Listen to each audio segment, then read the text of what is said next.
Saludos. Eh, Hago este vídeo para responder en primera instancia unas preguntas que me han llegado por mail, pero tengo la sensación de que estas preguntas nos pueden llevar a un viaje suficientemente interesante como para compartirlo así para todas.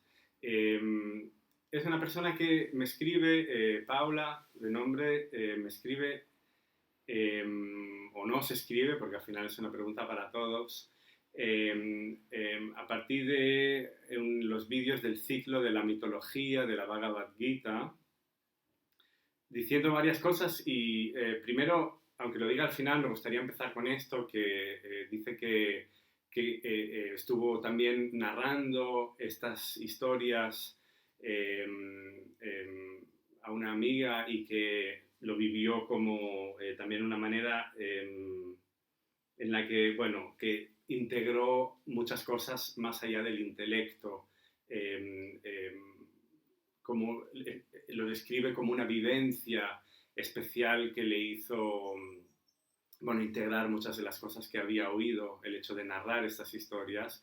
Pues bueno, me gustaría incidir en esto, en que la maravillosa e importante experiencia que es narrar estas historias, y que me gusta oírlo porque parte de todo este proyecto de los vídeos que veis en el canal en el que comparta esto, que después veré cuáles son, es compartir esta herramienta por todo el valor que tiene el hecho de hacerla también. Quiero decir que cuantas más personas hagan esto y expliquen estas historias, más se entenderá cuán valioso es y cuánto tiene que aportar. Y eso es algo que hay que experimentarlo por uno mismo. Y bueno, después me pregunta unas preguntas, y antes de empezar me gustaría también decir que todo esto son palabras. Quiere decir que todo lo que vayamos a decir ahora, todo lo que voy a hablar ahora, no dejan de ser maneras de decir. No es, nada de esto es literal o está encerrado en estas palabras y que solo hay una manera de explicarlo. Al final todo esto alude a una vivencia que es real y es común. Y lo que importa es esto. Eso sí, hay un equilibrio muy interesante entre inventar por inventar y sí esforzarse a narrar estas historias de la manera más fiel posible al origen, sabiendo que al final solo son palabras, pero tampoco quiere decir que por ser solo palabras se puede decir cualquier cosa. Bueno, este equilibrio es una enseñanza en sí, es buscarlo, aunque sea quizá inalcanzable, eh, pues ya en sí es una maravilla, es un tesoro.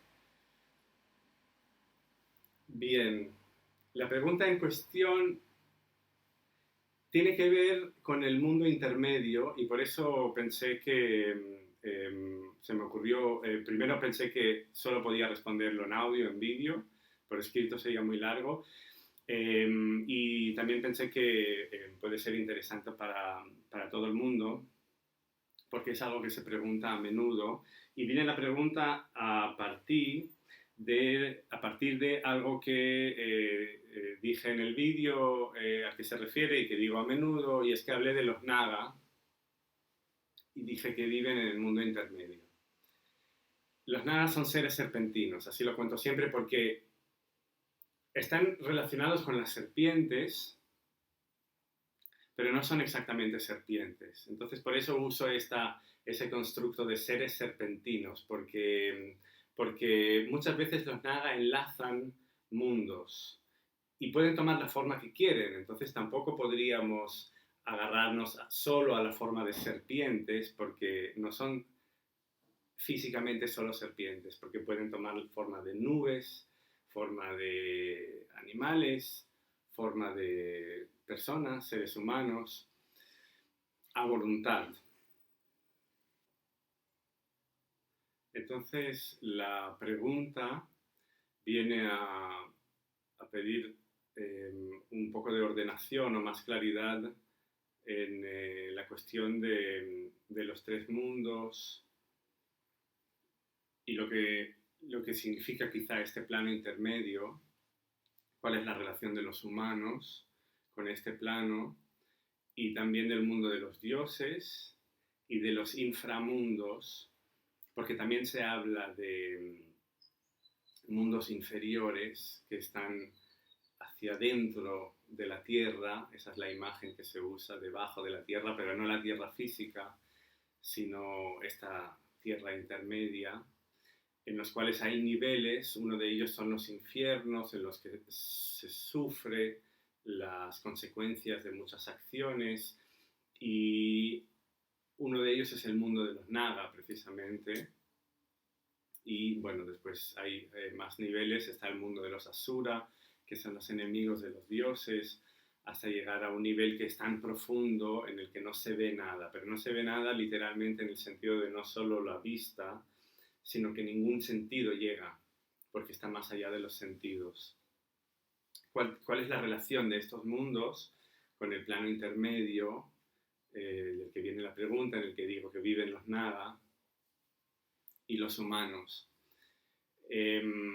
Pues es una pregunta muy interesante que solo responderla ya es, o sea, el acto de intentar responderla, para mí es un aprendizaje. Por eso no es en un punto del todo fácil hacer este vídeo, aunque sí sepa lo que quiero decir, pero parar y pensar en las consecuencias de lo que se dice, que no se convierta solo en un texto recitado, sino en algo que tiene una conexión interna, bueno, lleva a pensar en muchas cosas. Por eso recomiendo también después explicarle esto a alguien o incluso grabar otro vídeo para compartirlo, porque bueno, nos lleva a cuestionarnos de qué estamos hablando realmente cuando hablamos de estas historias, que para mí es lo más importante, mucho más que conocer los detalles. Los detalles nos llevan a esa vivencia, por eso son importantes, pero lo importante es el cuestionamiento. Bien, esto viene de la división que en sánscrito se expresa con las palabras bhu, bhuva y svaha, por eso se le llama tres planos, porque tienen tres nombres, pero están todos unidos al final. El plano material, por decirlo de una manera, sería el plano que en sánscrito, que siempre es muy indicativo, es kshara, que quiere decir el que se divide. Es una manera de dividir algo que en realidad no está dividido. Insisto en eso porque si es para ordenar, estos mundos no están divididos. El plano donde las cosas se dividen, donde algo que se rompe ya está roto. No se puede volver a juntar. En este plano no, habrá que pegarlo, hacer otra cosa, pero ya será una tercera cosa. Era un lápiz, se rompió en dos, son dos partes, y ya está, ya esto habrá que usarlas por separado. Ese plano divisible, kshara. Ksha es cortar. Hay un plano, rompemos el lápiz, pero podemos seguir imaginándolo entero. Y lo podemos ver a la vez roto y a la vez entero. Esto es el akshara, no cortable. Akshara. Es el plano intermedio famoso que siempre produce bastantes cuestiones. Es un plano que permea todo, no hay una separación entre el plano intermedio y el plano físico. Está en todas partes. Y más allá de esto, más allá de este plano indivisible, está svaha, pero svaha en sí, digo, todos son palabras, no es literal, pero mi manera de explicar esto ahora sería que svaha es el portal, no es el plano en sí, porque hay una historia sobre svaha. Svaha es la esposa del fuego, porque el fuego lo condenaron a ser omnívoro antes del tiempo y al fuego no le gustaba eso. Para él era indecente tener que estar obligado a comer cualquier cosa, porque ahí donde haya fuego acabará consumiendo lo que hay a su lado, no puede hacer otra cosa, está condenado a eso. También cosas impuras, cosas que no quiere, es un hambre imparable. Entonces, para equilibrar esto, lo casaron, hicieron la boda con Svaha, que Svaha era una diosa que solo quería estar con Shiva, que es la esencia de todo, es más allá de las palabras, aquello en lo que se apoya todo. Ella solo quería estar con él, no quería apartarse de él, pero los dioses querían que se casara con el fuego, entonces la casaron con el fuego, pero ella como que nunca deja a Shiva. Es la condición que puso para casarse, de que nunca abandonará a Shiva. Entonces, ella es azulada, es su color. También, bueno, es el color de ella. También se puede ver en las llamas, cuando esa parte azul de la llama es esa diosa Svaha, que está con el fuego.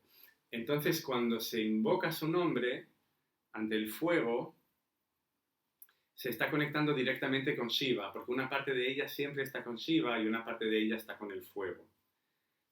Por eso digo que Svaha es un portal, intentando aclarar esto. Las historias confunden y aclaran a la vez, porque lo que quiero decir es que es como un punto de fuga hacia algo que está más allá de los planos, pero que todos los planos salen de esto. Entonces, una manera de describirlo, que todo esto no deja de ser una descripción, una narración, es un pasatiempo, un viaje. Lo que pasa es que es un pasatiempo que nos conecta con algo importante nuestro, no es para perder el tiempo, es para recordar lo que importa de verdad. Y por eso, arte espiritual. De ahí la conexión de estas historias con este colectivo, con Jorge Ariza y Giselle Cornejo, porque esto es arte, pero arte no para perder el tiempo, ni para expresar el ego, a pesar de que mi ego salga en esto, pero la motivación última es recordar algo que es crucial para todos nosotros, que está más allá de las palabras.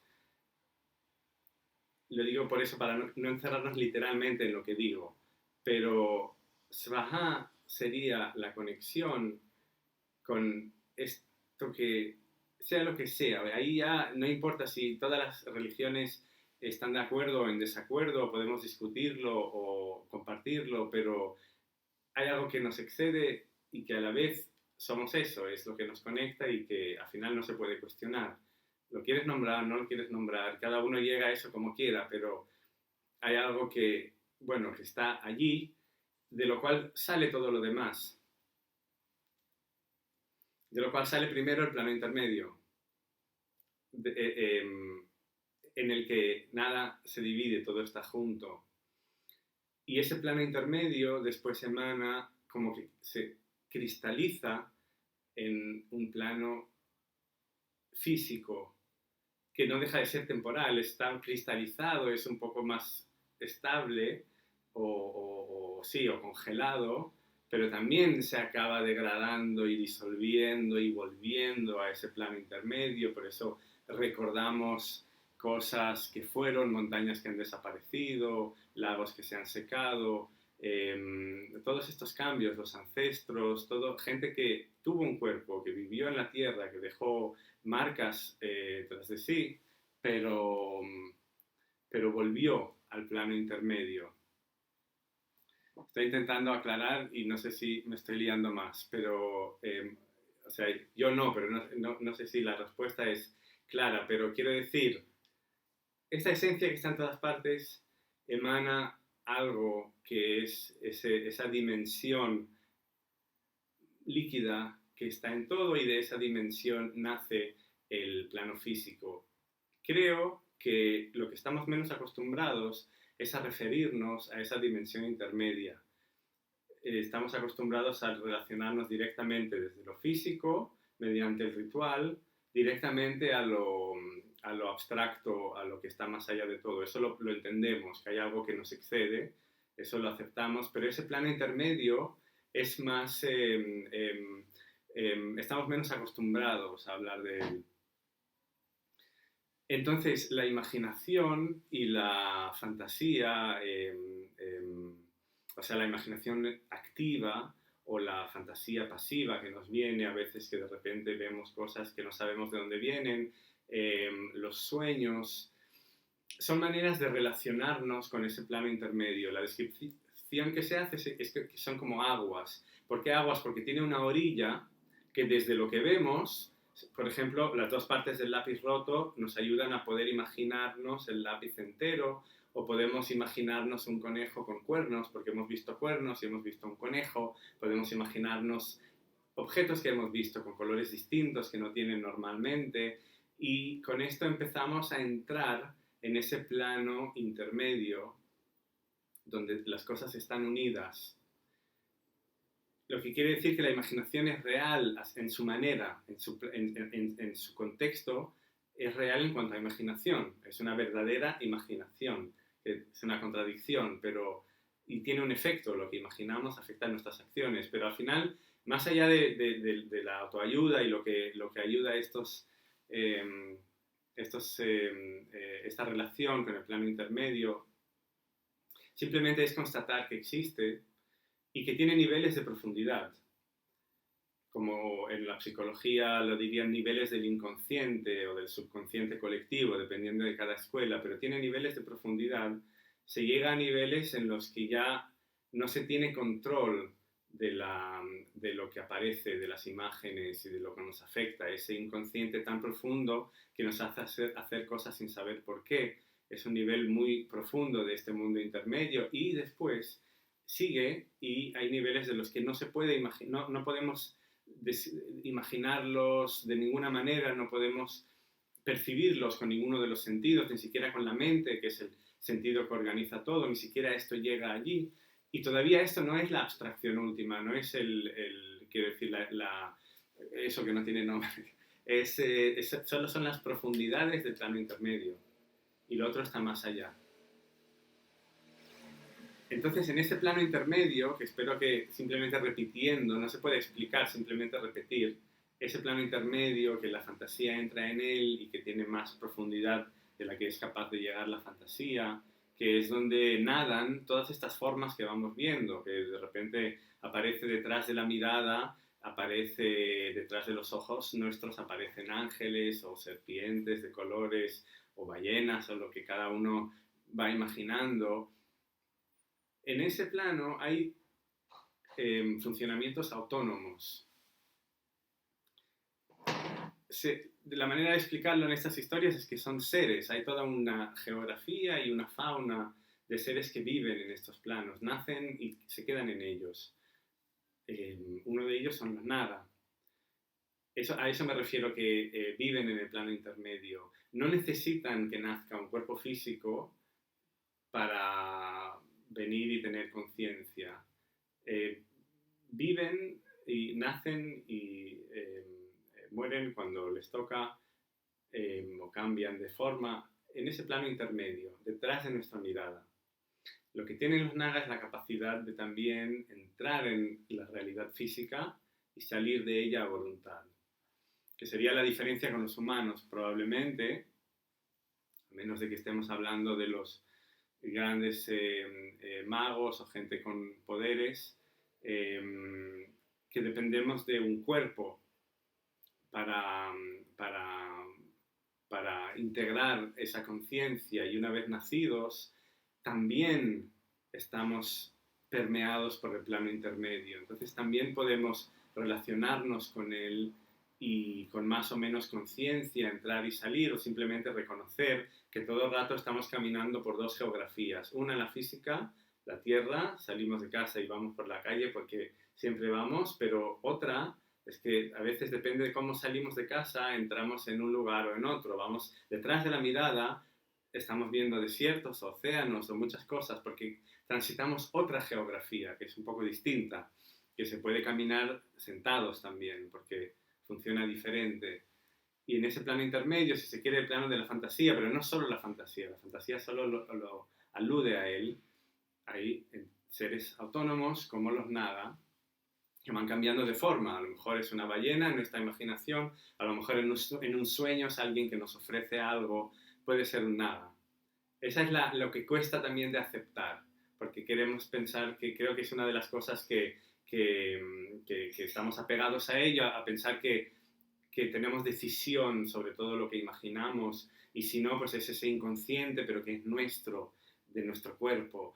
Aquí la idea es distinta, es que estamos entrando con la imaginación en un mundo que no nos pertenece, en el que hay otros seres que viven allí y tienen sus decisiones y nos afectan. Entonces, esa persona que nos ofrece algo en un sueño no solo es alguien que vimos y que después lo imaginamos o lo soñamos ofreciéndonos algo, es un ser que ha tomado esta forma en nuestro sueño para relacionarse con nosotros. Esta es la idea, y de ahí viene la pregunta de cómo están ordenados los mundos. Claro, es que están todos en uno, entonces es difícil ordenarlo, pero para entenderlo mejor se usa como en el símil de la expansión, como que todo, la semilla de todo, que está en todas partes, es esto que sostiene todo, que está más allá de cualquier definición,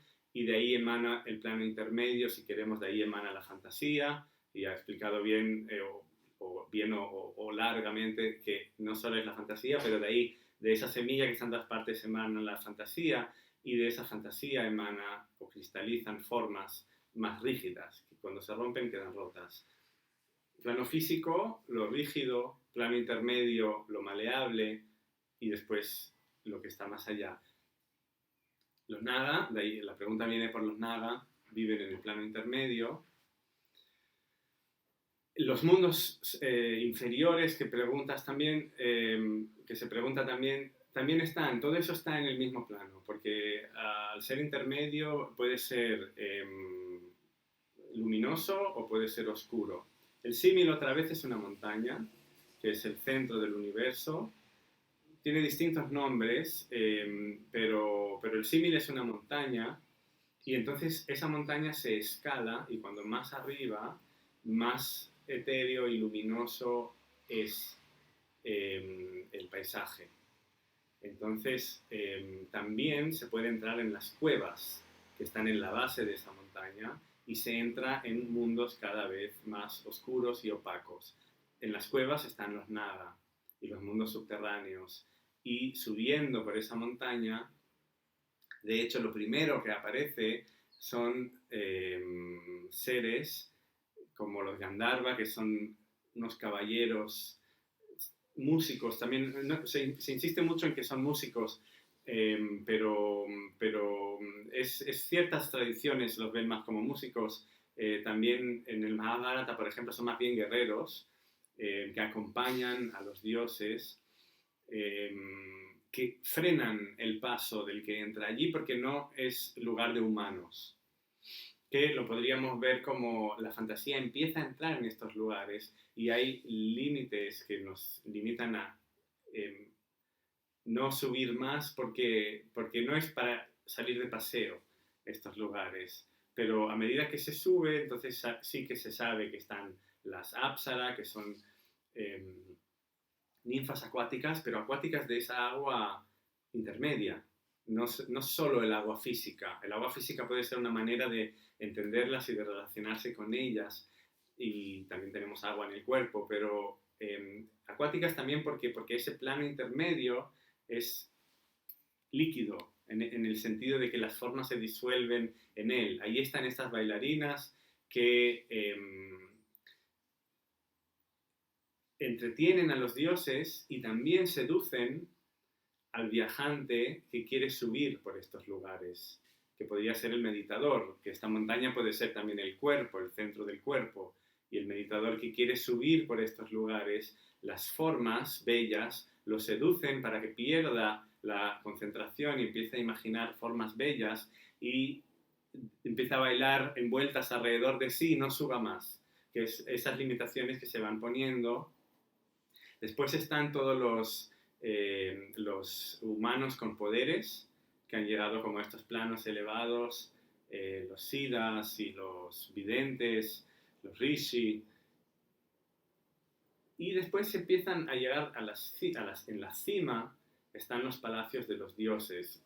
Todo esto porque la pregunta era también los dioses dónde están. También en el plano intermedio. La diferencia es que los dioses tienen acceso a Svaha, que es una de las diosas, y por eso los dioses están en el plano intermedio también, igual que los mundos subterráneos. Simplemente es el otro lado, el otro polo. Pero también tienen acceso más directo a esto que está más allá de todo y que es a Shiva, si queremos llamarlo. Digamos que para llegar a eso, los dioses acompañan más de alguna manera esto, pero en las últimas profundidades también hay un dios, que es Varuna. Entonces es sutil eso, es como que los dos polos al final se unen.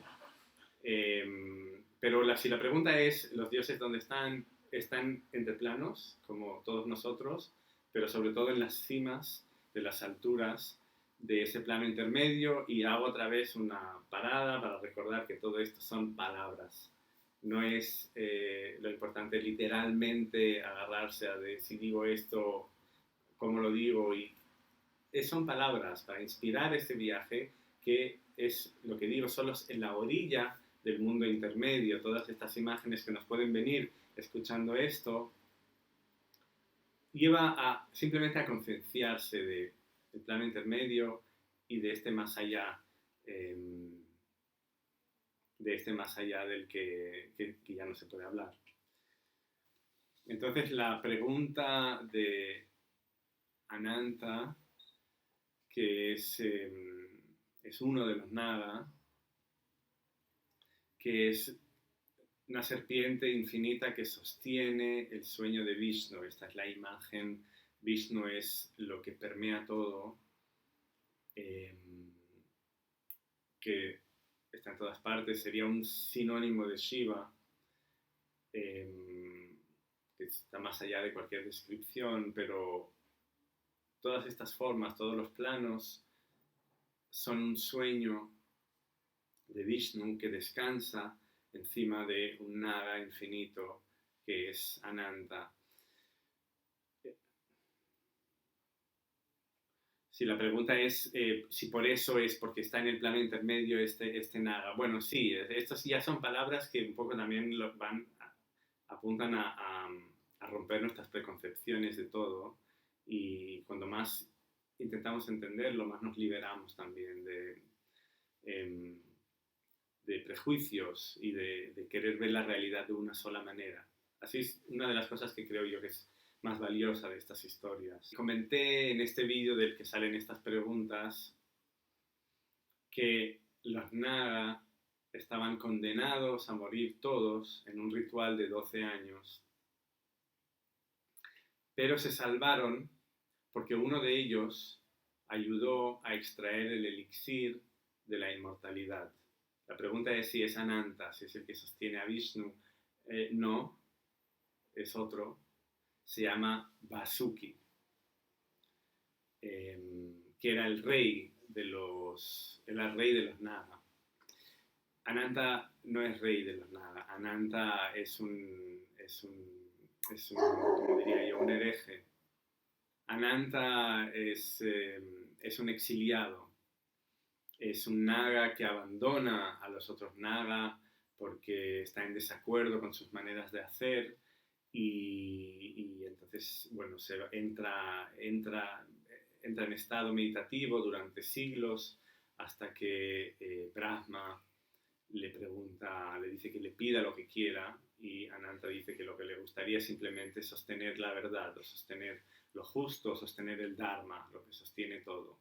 Entonces Brahma le ofrece entrar dentro de la tierra y sostenerlo todo, por eso sostiene el sueño de Vishnu. Pero es un Naga que se va, que sale de su comunidad y no quiere saber nada de ellos, y ahí se gana ese rol o esa responsabilidad. Pero los Naga tienen un rey que es Vasuki, que es el que se ofrece para hacer de cuerda. Como son serpentinos y pueden tomar la forma que quieren, para extraer ese elixir de la inmortalidad, y si ya venimos con el vídeo de hablando de las aguas y de las profundidades, pues los dioses y los asura, que son enemigos, se pusieron a dos bandos opuestos y con este naga que tomó la forma muy, muy, muy alargada, lo enroscaron alrededor de esa montaña de la que justo he hablado, esa montaña de los mundos intermedios que va para abajo y para arriba, enroscaron alrededor a Vasuki, a este naga, y tiraron cada uno de un lado para ir removiendo esta montaña, y con eso se removían las aguas cósmicas.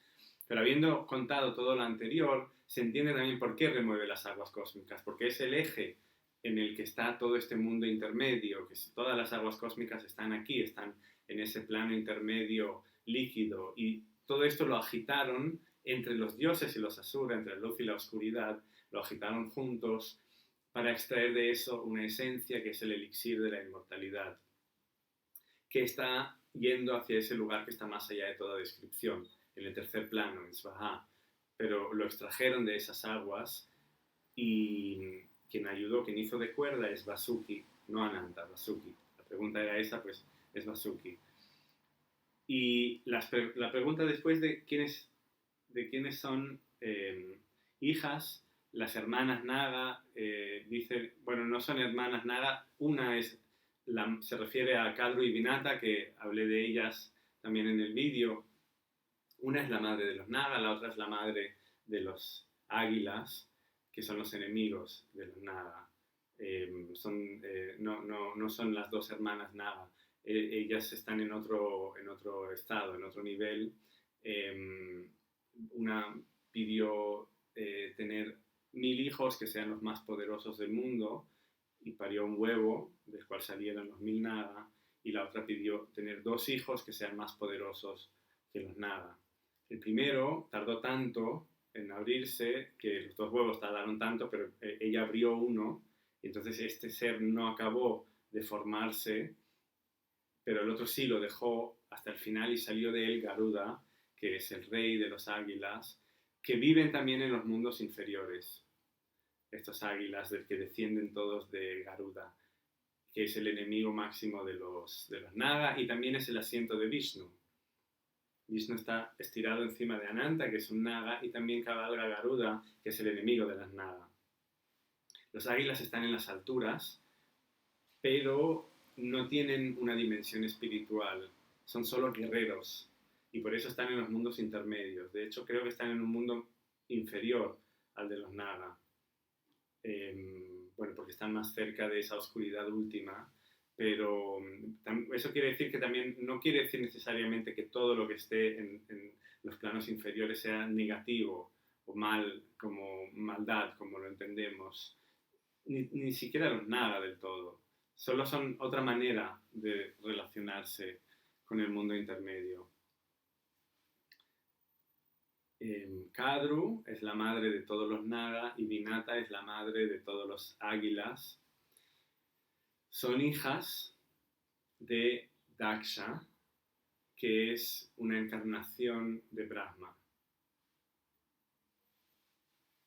Esa era la pregunta, ¿de quién eran hijas? Y si alguien está viendo este vídeo sin haber preguntado esto, quizá le parezca muy concreto e interesante, quizá ya se esté perdiendo, pero creo que igualmente es valioso perderse y dejarse llevar por estas historias, porque al final son un viaje, pero que va a un lugar, más que yo creo que es como un viaje, pero que no dejas, es un viaje de acercarse, aunque parezca que en primero no se entiende desde el plano físico, pero cuando más lo soltamos, más sentido tienen, y sobre todo si se cuentan después, hacer el paso a contarlas. Pero si ya nos empezamos a acostumbrar con la idea de que hay una trascendencia y después hay niveles como niveles de densidad que entran en ese plano intermedio hasta llegar al plano físico, pues quizás es más fácil relacionarse con esta manera de describirlo, que es que Vishnu que es todo, que está en todas partes, duerme encima de una serpiente infinita y de su ombligo se abre una flor de loto que se abre a todas las direcciones. De hecho, al abrir se crea las direcciones. Cada pétalo es una de las formas del plano intermedio todavía. De ahí empieza a aparecer todo. Y quien expande todo esto, porque es como una expansión hacia todas las direcciones, dentro y fuera, se llama Brahma. Y de Brahma sale una semilla dorada que incluye a todas las galaxias que existen. Esa semilla es todo lo que hay. Intermedio y físico, todo está en esa semilla dorada. Pues dentro de esa semilla dorada nace Daksha, que es el mismo Brahma, pero que nace dentro del otro plano, porque Brahma sigue naciendo en cada plano, y en cada plano tiene otras características y otro rol. En ese plano, en ese origen de la semilla dorada, nace Daksha, que él es el que organiza una ceremonia y un ritual que siempre está pasando. El tiempo forma parte de ese ritual. Todos los ciclos del tiempo forman parte del ritual, que Daksha está en el medio y lo organiza. Y entonces todos los seres de este nivel de conciencia están allí presentes. Los dioses, los asura y Daksha y su familia, que son todas sus hijas, que tienen muchas hijas, pues dos de ellas son Kadru y Vinata, que están allí. Justamente la siguiente pregunta era cuál es la diferencia entre el Brahma que nace del ombligo de Vishnu y el Brahma que le dice a Ananta que entre en la tierra. Pues la diferencia es el plano en el que aparece, pero es el mismo Brahma. Es la misma expansión que toma diferentes formas. Entonces en el Mahabharata, que es la historia de una guerra, el que enseña a luchar a los protagonistas es Drona, que es una encarnación en un punto de Brahma. Es una encarnación de Brihaspati, que es el gurú de los dioses. Los dioses son una constelación de dioses que tienen una madre, todos los dioses, y tienen también un gurú que les guía a todos. Ese gurú, Brihaspati, es una encarnación de Brahma, o de Daksha si se quiere, porque es lo mismo, es la expansión cósmica que se va encarnando en cada plano. Y también en el plano material se encarna como Drona, el maestro de armas de los protagonistas que participarán en esa gran crisis que describe el Mahabharata.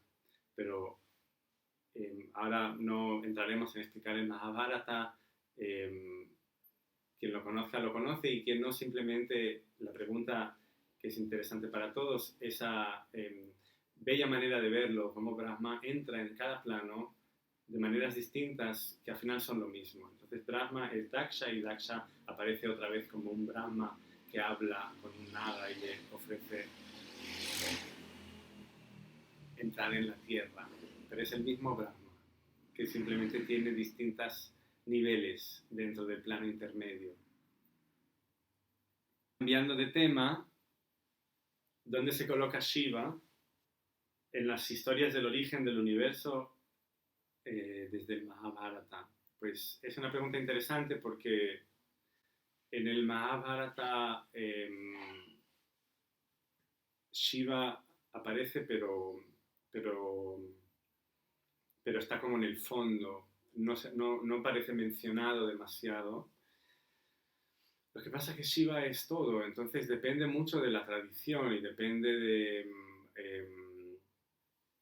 alguien que sea más shivaíta, que le guste más usar este nombre, lo verá más en el Mahabharata, pero digamos que no hay directamente historias sobre Shiva en el Mahabharata.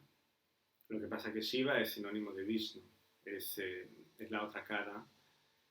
Y Shiva, el momento donde aparece más claramente es hacia el final, en el acto que de hecho culmina la guerra.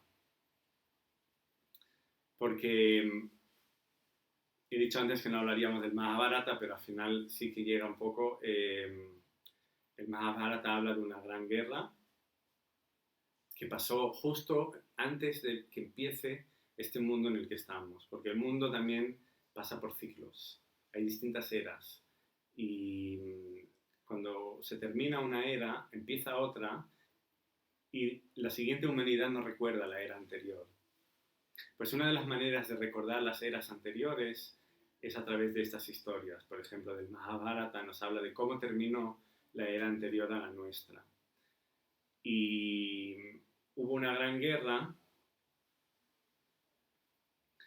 en la que lucharon primos. Los dos bandos eran de una misma familia. Y la enemistad es grande porque compiten por el trono de la tierra. Uno de ellos en un bando es el heredero del trono de toda la tierra, es el rey universal. Y tiene un primo que le tiene celos y quiere usurpar ese trono. Entonces estos primos con celos consiguen exiliar al emperador universal legítimo y a sus hermanos. Los exilian por 12 años. Y cuando vuelvan de los 12, cuando termine el exilio, tienen un año para esconderse. El año 13, tienen que estar escondidos y si los encuentran, tienen que estar 12 años más en el exilio. Si no los encuentran, pueden volver y retomar lo que es suyo.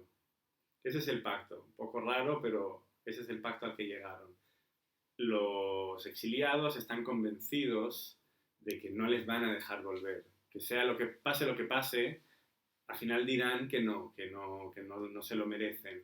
Entonces saben que cuando vuelvan la guerra es inevitable y entre estos 5 hermanos que están en el exilio, el mayor es el emperador, el tercero es Arjuna, es el guerrero perfecto. Él viaja hacia el norte, que es por donde se accede a los mundos de los dioses, en ese plano intermedio en el que él quiere conseguir armas mágicas. Antes de acceder, se encuentra en las montañas a un cazador muy extraño que va acompañado de una mujer y ese cazador le declara, le pide pelea porque Arjuna caza un jabalí para alimentarse y el cazador dice que es suyo y Arjuna dice que no, que él lo ha cazado él, no, ¿cómo va a ser suyo? Claro, porque es Shiva ese cazador. Ese es uno de los momentos en los que aparece Shiva en el Mahabharata.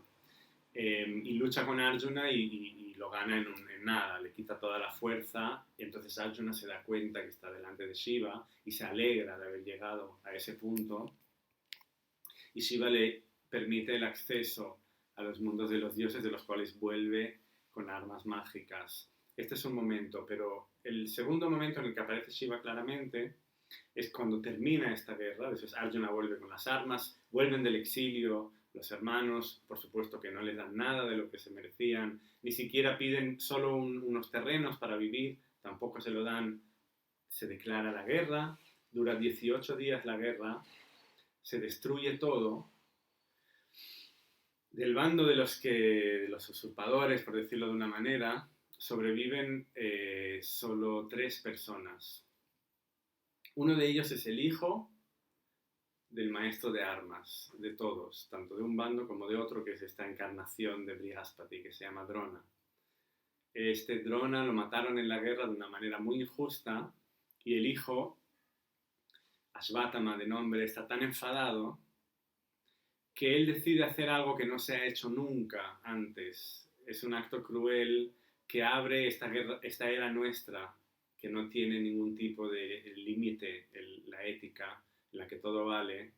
Y el acto es atacar de noche. El otro campamento, quedaban un par de miles de soldados, él decide de noche atacar, o sea, entrar en el campamento de noche y matar a todos, que están durmiendo, no les da tiempo de reaccionar.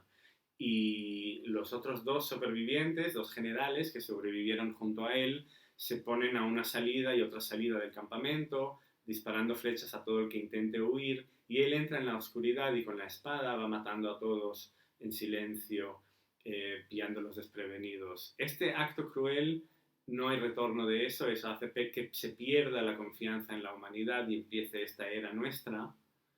Antes de hacerlo, Ashvatthama invoca a Shiva y se describe muy detalladamente la invocación y además se dice que Shiva entra en él, la energía de Shiva entra en él. Digamos que Shiva ejecuta a través de él ese acto y bueno, eso tiene muchas maneras de explicarlo. Eh, eh, Quizás sería para otro vídeo. La pregunta es dónde se sitúa Shiva en esto. Bueno, Shiva es la transformación. Shiva tiene que estar en estos momentos de quiebre con con lo que existe. Vishnu es el espejo de Shiva, es lo que acompaña los procesos, lo que sostiene. En este caso sería Krishna en esta guerra. Krishna no es más inocente que Shiva en esto. Krishna también ha estado propiciando este momento, ha estado acompañando esa guerra y cuidando de que pase, porque tiene que pasar. Esto ya también merece vídeos aparte, pero tiene que pasar porque tiene que empezar esta era nuestra, forma parte del proceso cósmico, y después de esa era nuestra empezará una era perfecta. Todo esto simplemente pasa, y por eso la divinidad o lo que está más allá de todo lo acompaña. Por eso Krishna acompaña las cosas para que pase lo que tenga que pasar, para que llegue esto, para que llegue nuestra era. Entonces, el que da el consejo para matar a Drona de una manera injusta es Krishna. Entonces, de ahí empieza la rabia del hijo de Drona, la rabia de Ashvatthama, viene dada por un consejo de Krishna. Él aconseja matar a su padre de manera injusta. Un poco la rabia es la rabia, nadie tiene culpa de la rabia, pero hay un punto de consecuencia de esto. Y entonces este guerrero invoca a Shiva y es Shiva el que ejecuta este acto cruel, porque Shiva es la bondad última y él acoge también estos actos crueles cuando pasan.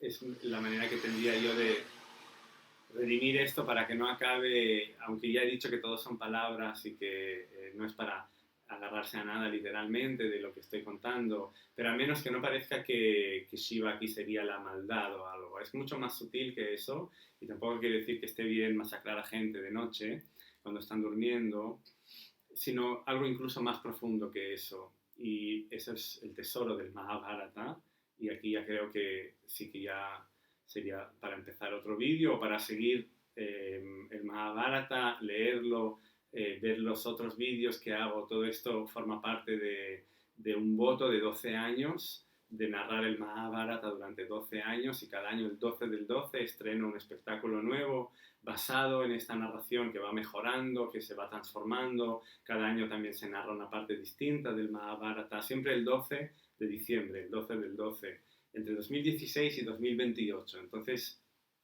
sí, esta parte final que ha quedado inconclusa parece interesante, pues invito a seguir el proyecto en todas sus caras.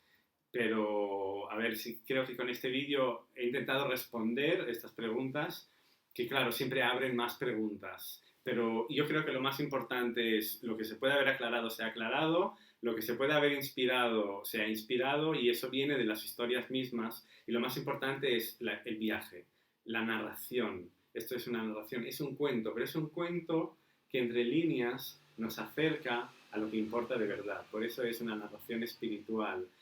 ¿Qué es espiritual? ¿Espiritual qué es? ¿Es una forma? ¿Es incienso? Sino, ¿a dónde va? ¿No? A eso digo que ahí es donde, eso es la búsqueda de la estrella de la devoción, ese colectivo de arte espiritual contemporáneo, porque todas estas palabras, las tres, son muy abiertas y a la vez muy importantes. ¿Qué es arte? La forma, las pinturas, los colores, las palabras. ¿Qué es espiritualidad? El incienso, los rezos que se dicen. ¿Qué es lo que une estas cosas? ¿En qué se complementan? Bueno, pues todo eso lo indagamos juntos. Pero quiero decir que lo importante de estas narraciones y todo este vídeo que viene de responder unas preguntas, pero al final es para todos porque se explican estas historias que en algo siempre inspiran.